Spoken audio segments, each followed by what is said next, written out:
হ্যাঁ, hello WhatsApp guys, কি অবস্থা সবার? কেমন আছো সবাই? আশা করি সবাই ভালো আছো। চলে আসলাম নতুন একটা ভিডিওতে, যেখানে আজকে চিপার হামস্টার্ডে যে কম্বার চিপার থাকে, যেটাতে আমরা 1 মিলিয়ন পাই, সেটা আসলে কিভাবে পাবো আমরা? এই যে দেখতে পাচ্ছেন 1 মিলিয়ন, আসলে এই 1 মিলিয়নটা কিভাবে ক্লাইম করবো আর আজকের কোডটা কি, সেই সম্পর্কে হবে আজকের ভিডিও। তো একটু বেশি না কথা বলো, চলেন শুরু করা যাক আজকের ভিডিও। তো ফার্স্ট অফ অল যেটা করতে হবে আপনাকে, আপনি হইলো ডেইলি চিপার বের করার জন্য আপনার যেটা করতে হবে, যে এরকম পেজ পাবেন আপনি যখন, তখন কী করতে হয় আমাদের? সাধারণত এই জায়গায় 3 থেকে 4টা টাপ করতে হবে। হ্যাঁ, তো 3 থেকে 4টা টাপ করি, চলেন।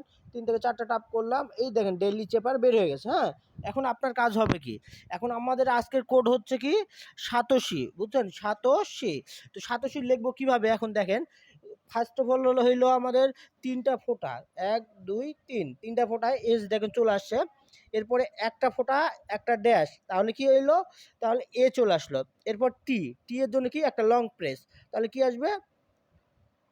টি এর জন্য একটা লং প্রেস হইলো চলে আসে, টি চলে আসে। এবার হইলো আমাদের ও, ওর জন্য 3টা লং প্রেস, বুঝছেন? 3টা লং প্রেস, দেখেন 3টা লং প্রেস, ও চলে আসে। এবার কি?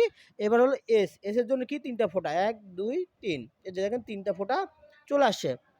এরপরে কি এইচ, এইচের জন্য কি আমাদের 4টা ফোঁটা, 1 2 3 4, এই যে দেখেন 4, এইচ চলে আসে। এবার আই, আয়ের জন্য কি? আয়ের জন্য আমাদের 2টা ফোঁটা জাস্ট, দেখেন 2টা ফোঁটা দিয়ে দিয়েছি, দেখেন সাতোশি হয়ে গেছে। সাতোশি হয়ে যাওয়া মানে আমার হইলো প্রাইজ আমি পেয়ে গেছি। তো এই ছিল আর কি আজকের ভিডিওটি। এখন আপনাদের জন্য আমি একটু লিখে দিই, তাহলে আপনাদের সুবিধা হবে। তাহলে সাতোশি, এস এ টি, হ্যাঁ, ও এইচ আই, হ্যাঁ, এই যে সাতোশি, সাতোশি। আচ্ছা, এখানে একটা এস আছে, কিন্তু এই ওর পরে কিন্তু একটা এস আছে, বুঝছেন? তো আপনারা সবাই লাগাই নেবেন এসটা। তো এই ছিল আর কি আজকের ভিডিওটি। ভিডিওটি দেখার জন্য সবাইকে ধন্যবাদ জানিয়ে আজকের ভিডিও এখানে শেষ করছি। আসসালামু আলাইকুম।